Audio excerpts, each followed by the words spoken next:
Good morning. This is Ron. It is Wednesday, March the 7th. Welcome to Storytime.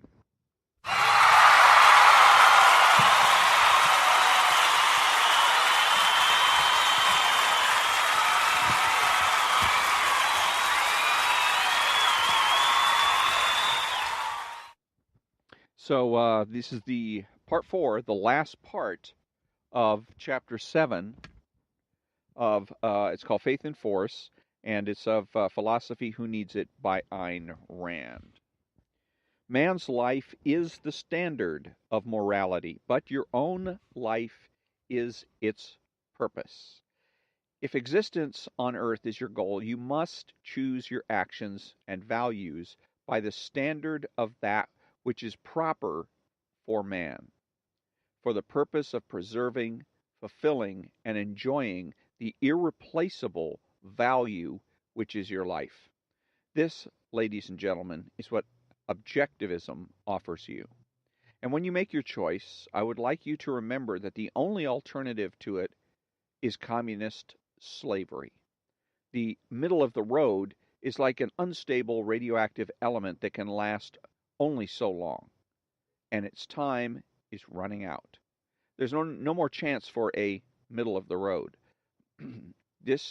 The issue will be decided not in the middle, but between the two consistent extremes. It's objectivism or communism. It's a rational morality based on man's right to exist, or altruism, which means slave labor camps under the rule of such masters as you might have seen on the screens of your TV last year. If this is what you prefer, the choice is yours. But don't make that choice blindly. You, the young generation, have been betrayed in the most dreadful way by your elders, by those liberals of the 30s who armed Soviet Russia and destroyed the last remnants of American capitalism. All that they have to offer you now is foxholes, or the kind of attitude expressed in the question on creative suffering, or quotation, on creative suffering that I read to you. This is all that you will hear on any side. Quote, give up before you have started. Give up before you have tried, unquote. And to make sure that you give up, they do not even let you know what the 19th century was. I hope this may not be fully true here, but I have met too many young people in universities who have no clear idea, not even in the most primitive terms, of what capitalism really is. They do not let you know what the theory of capitalism is, nor how it worked in practice, nor what it was in actual theory. Don't give up too easily. Don't sell out your life. If you make an effort to inquire on your own, you will find that it is not necessary to give up, and that the alleged powerful monster now threatening us will run like a rat at the first sign of a human step. It is not physical danger that threatens you, and it is not military considerations that make our so-called intellectual leaders tell you that we are doomed. That is merely their rationalization. The real danger is that communism is an enemy whom they do not dare to fight on moral grounds, and it can be fought only on moral grounds. This, then, is the choice. Think it over. Consider the subject. Check your premises, check past history, and find out whether it is true that men can never be free. It isn't true, because they have been. Find out what makes it possible. See for yourself, and then, if you are convinced, rationally convinced, then let us save the world together. We still have time. To quote Galt once more, such is the choice before you. Let your mind and your love of existence decide. Excuse me. So that's the end of chapter 7, Faith and Force. And a couple of things on this. Faith, I kind of bristle at, she was an atheist. Ayn Rand was an atheist. And so that's one of the things I don't take from her. I don't become, I was raised Christian, I'm still a Christian, and I'm going to remain a Christian. And I'm not going to follow her in that particular way or direction. Now, as far as secular faith is concerned, that's the way I read this chapter. Whenever she's going to refer to faith in this book or any other, as a matter of fact, then I consider it socialism is a what I would refer to as an atheistic cosmology from a metaphysical standpoint, and whereas, say, Catholicism, Christianity are theistic cosmologies. That socialism has certain dogmatic aspects of it that make it almost religious in nature, except it's atheistic. Doesn't communists do not believe in God. So, um, let's see what else. A couple of other things that I was reading. Oh yes, it said for the purpose of preserving, filling, and enjoying the irreplaceable value which is your life. This, ladies and gentlemen, is what objectivism offers you. No, this is what, ladies and gentlemen, what reality offers you. The real battle here is not between objectivism and some other type of somebody else's philosophy, Hegelianism or Nietzscheism or whatever. The real battle here is between reality and fantasy. Okay, so it is what objectivity or reality offers you that's important. That's what Ayn Rand should be selling, is not selling her philosophy. That's where, again, she made the big mistake by going ahead and creating objectivism. She ceased to be objective. Her philosophy, so-called philosophy, is now simply a philosophy among other philosophies. And the contest is not which one is correct, which one is right, because to make that decision as to what is correct or what is right, one needs to have a sense of objectivity. But instead, it now becomes a matter of popularity. Which one is most popular? And that's where Ayn Rand has suffered as far as, quote, her, unquote, philosophy is concerned, is that it's not nearly as popular as other philosophies.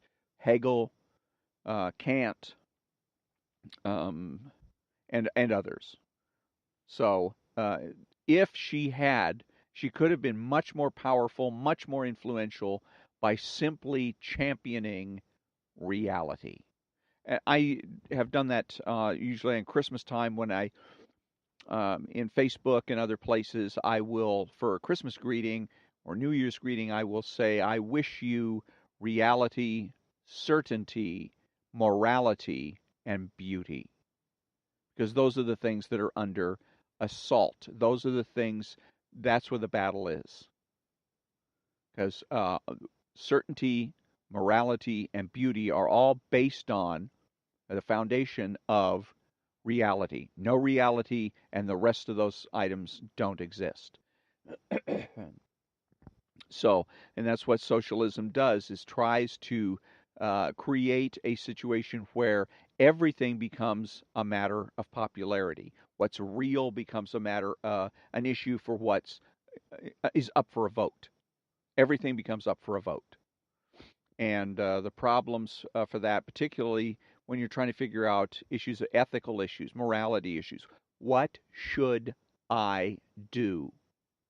Well, if you follow the socialists, then the thing that you have to do, the socializing for the socialists is the panacea. It solves all problems. So if you have a problem, you go and you survey your friends. The problem is your friends don't know because they haven't conducted their surveys. And the people they're asking don't know either because they haven't conducted their surveys. So what you end up with is no answer. You end up with usually just gobbledygook. Some kind of, as Ayn Rand had put it in this particular chapter, a middle of the road kind of thing. What's what they try to do, anyways? One of the laws of Aristotle came up with was the law, what's called the law of the excluded middle. Everything is A or non-A. And unless there is an obvious middle ground. There isn't. But people today assume, and what they're really doing is Hegelian, and it is really engaging in a dialectic. Dialectical materialism or dialectical historicism, really, which Hegel was propounding, is the idea that, the false idea, that you have a thesis, it is challenged by an antithesis, and once those two things are clashed together, the result is a synthesis. No, that's not the way it works. The fact of the matter is that you have a thesis, and one takes that thesis and attempts to refute it. Tries to find flaws in the facts, flaws in the logic, and tries to refute it. And if it can be refuted, then the person that came up with the thesis then goes back to the drawing board and tries again. They either modify the thesis or they come up with a brand new thesis. But it's not an issue of clashing them together and coming up with a synthesis, which would be your, quote, middle ground, unquote. But it's something that just doesn't exist. Very often when you are talking to people and you make a bold statement, a definitive statement, 2 + 2 = 4, somebody's going to come back with the yeah, but statement. Yes, but what about X? What about this? What about that? And what they're doing is trying to create an antithesis to your thesis. Now, a 2 + 2 = 4, it's impossible to do. But a lot of times whenever you get that kind of an argument from somebody says, well, what about this? What about that? If you come out and say, well, welfare is no good for people, then the argument immediately is, well, what about the poor? What about the elderly? What about, if you say, people can stand on their own 2 feet, they can fend for themselves, really? What about the handicapped? What about, anytime somebody's using a what about statement in reaction or response to a bold statement that you've made, it is because they are trying to create the synthesis. They are trying to clash the two ideas and come up with a synthesis. Theoretically, it would go, you would have to then explain what about. So we should get rid of welfare. Well, what about the poor? Well, they can go to a church. What about those people that don't live near a church or aren't religious? See? And so the idea is that we finally get down to the point where supposedly we're going to find some kind of middle ground. And really what you're ending up doing is not finding middle ground at all. You're going to end up being forced to agree with them that socialism or in this particular case, that welfare is necessary and welfare is good, but it's good only under certain circumstances. I guess that would be the middle ground, is under certain circumstances, welfare is okay. And so they're getting you to weaken your position. And and the proper way to handle it, of course, is make them earn it. If they're going to win the argument, make them earn it.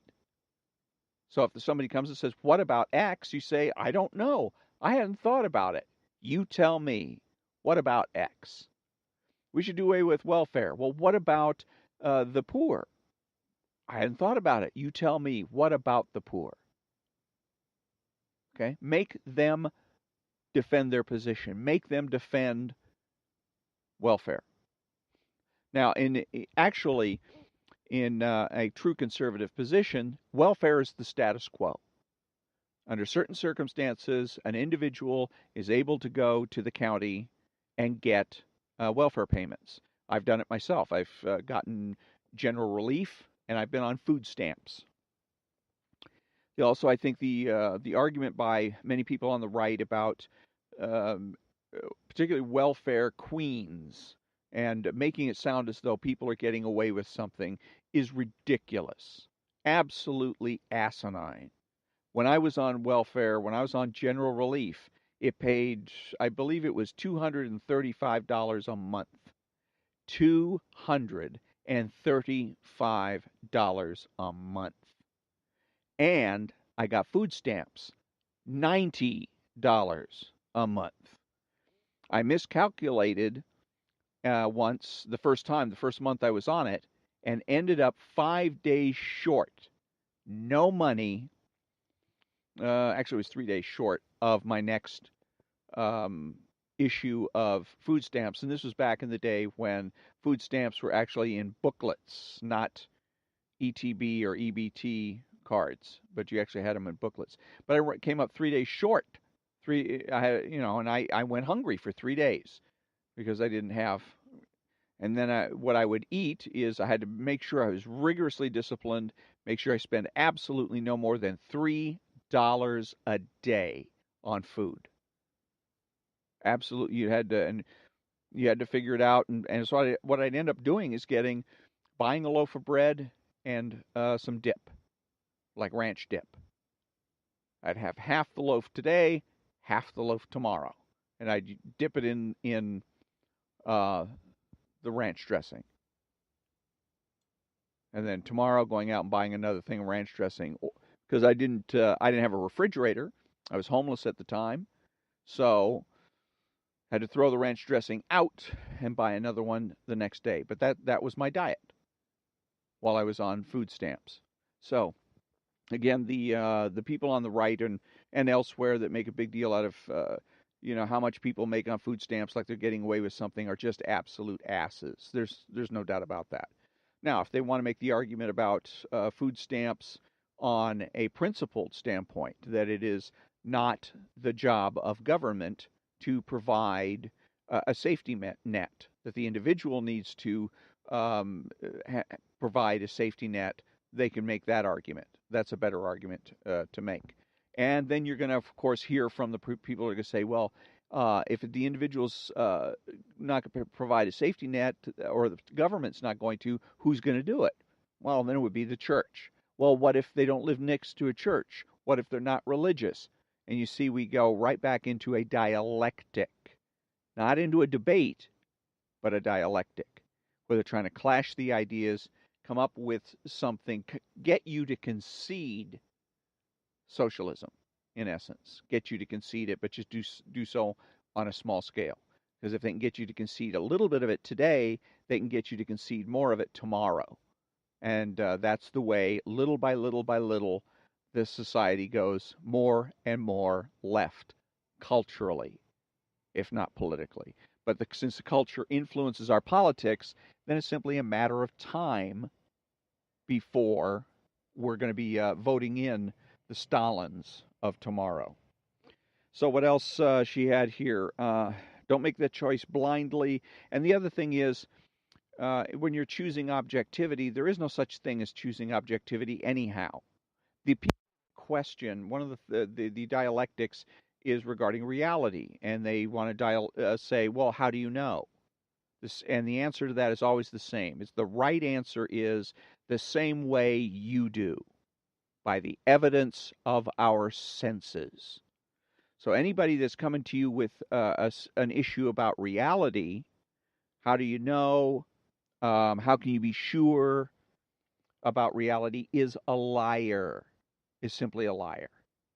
Okay? Because they respect even the insane, even the people that are walking around the streets mumbling to themselves and making odd noises and are dressed like scum.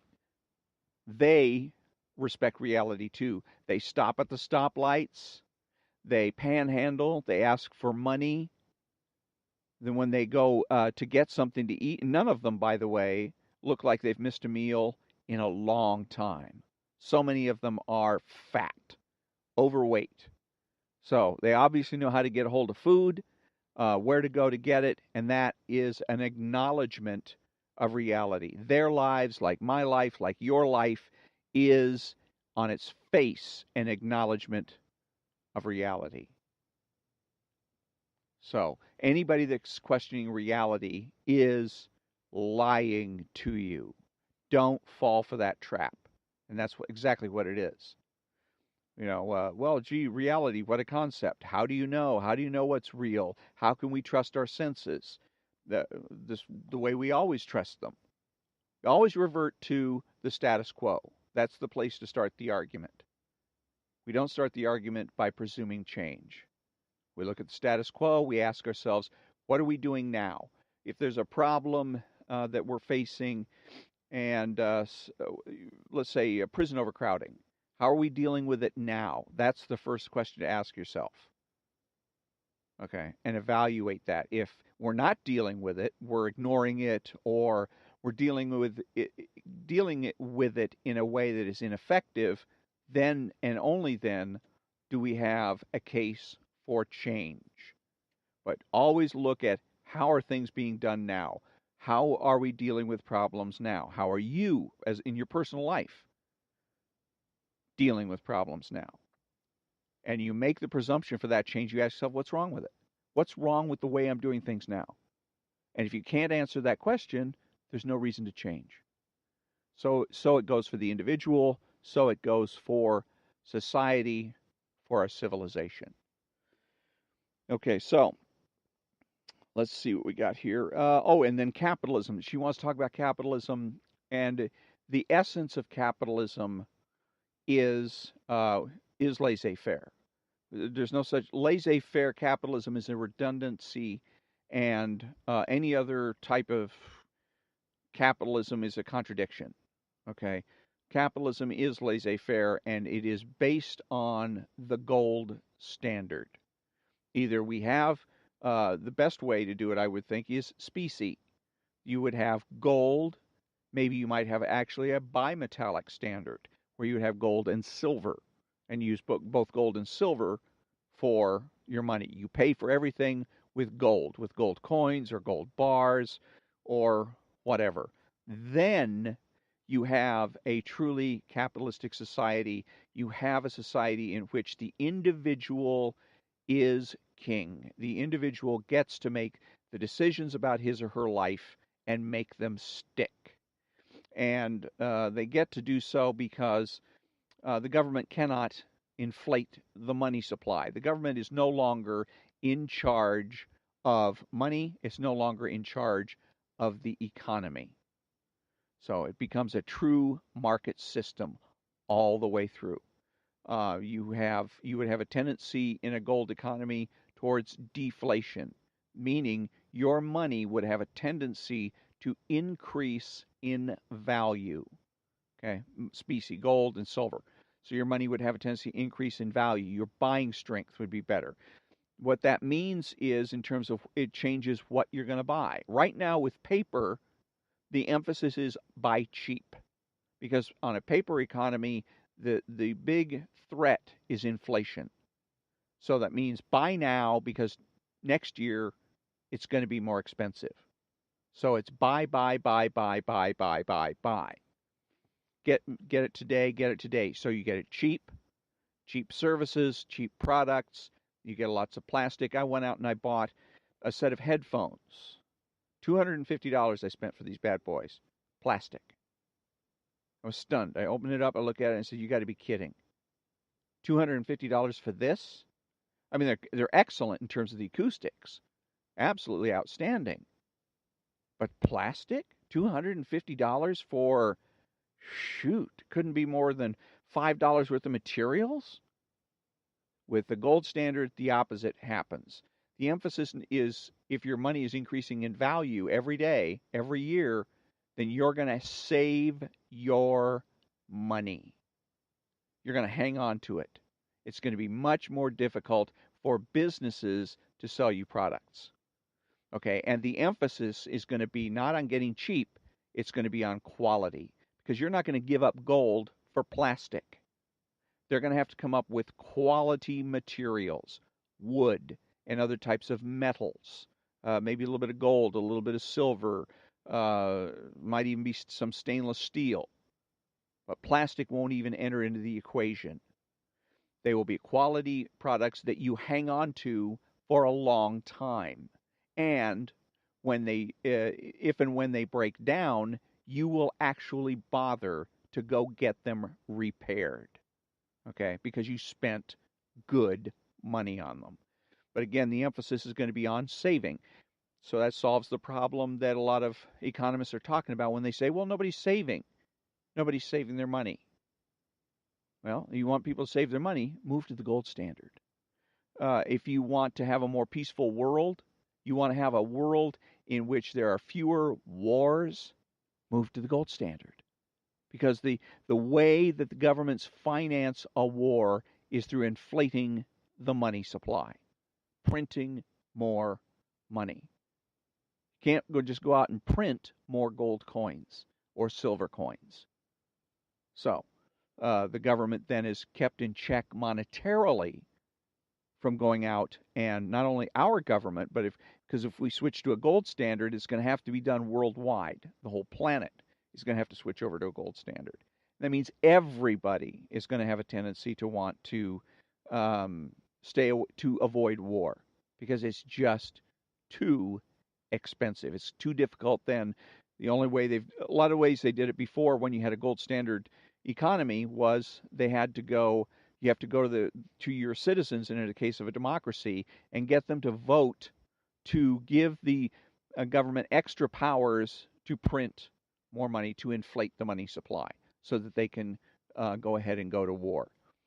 So it's much more difficult for the government to do that, to go to war. That means more power to the individual, to the people that the government is supposed to be responsible for or to. So, and don't give up too easily. Don't sell out your life. If you make an effort to inquire on your own, you will find that it is not necessary to give up, and the alleged powerful monster now threatening us will run like a rat at the first sign of a human step.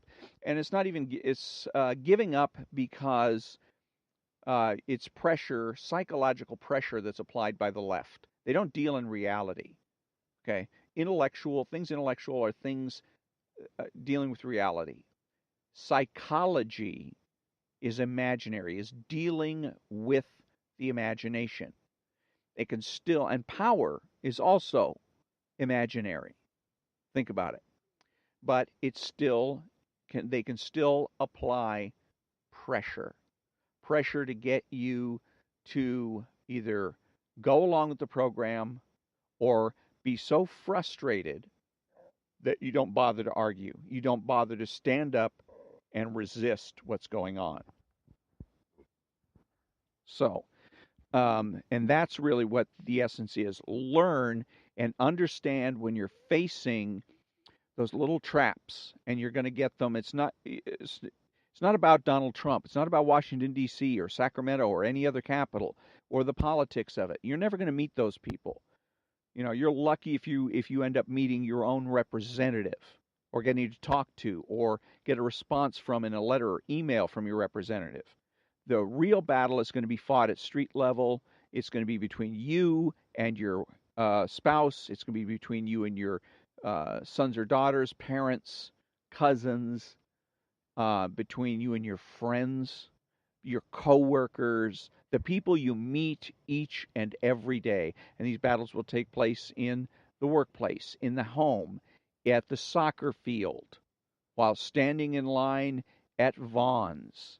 And you need to know what to say, how to say it, and it needs to be concise. Too often, if you're going to emulate Rush Limbaugh or Sean Hannity, too often they go on a 20-minute diatribe. Even if you could memorize all of that, why would I do that? Why would I stand in line at Vons going on and on and on and on when it's time for me to check out? I'm standing in the checkout line for 20 minutes. It's ridiculous. The person that you're talking to is just simply going to roll their eyes and walk away, and you're going to end up feeling frustrated. Remember, if you're in a position where you know that you're right, but you feel like you're losing the argument, something is rotten in Denmark, and it's not the cheese. You've been tricked. You've been fooled. You've been had. Don't allow that to happen. So tomorrow is going to be Thursday, and it's going to be a time for, as a matter of fact, let me think here. Okay, so what I did then, I guess, is it should have been more of Ayn Rand. I guess I'll just go ahead and either read more of Ayn Rand, or I got off schedule again, like I did last week. But either way, either it's going to be an extra, or I'll have a little bit more of Ayn Rand for you. Either way, we'll find out tomorrow. But in the meantime, thank you for joining me, and have a great day.